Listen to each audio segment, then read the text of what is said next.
Arti atau hikmah sesungguhnya. Sunan Bonang mengubah buah pinang menjadi emas dan menunjukkannya pada Beranda Lokajaya.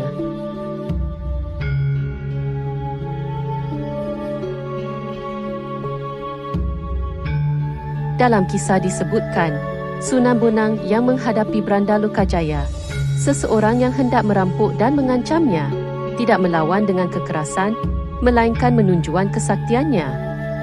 Dengan tongkatnya, Sunan Bonang mengubah buah pinang menjadi emas.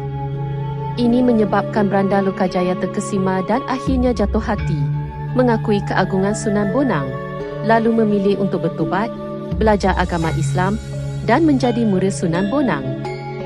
Hikmah sesungguhnya dari kisah adalah tentang kekuatan karomah, kesaktian, wali untuk menunjukkan kuasa Aloyo, menenangkan hati yang resah, dan membawa perubahan dari kegelapan menuju hidayah. Pesan moral dan hikmah dari kejadian ini adalah kekuasaan sejati berasal dari karomah Aloyo yang dianugerahkan kepada orang-orang saleh, bukan kekerasan atau harta dunia.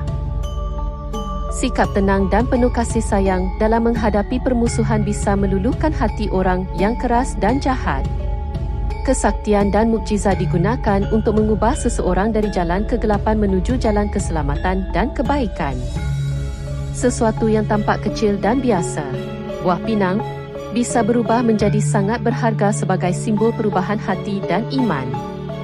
Kisah ini mengajarkan pentingnya keteguhan iman, kasih sayang, dan hidayah sebagai jalan menuju perubahan jiwa dan kehidupan yang lebih baik, sebagaimana yang dialami oleh Beranda Lokajaya yang akhirnya menjadi Sunan Kalijaga, salah satu wali yang dihormati dalam sejarah Islam di Jawa.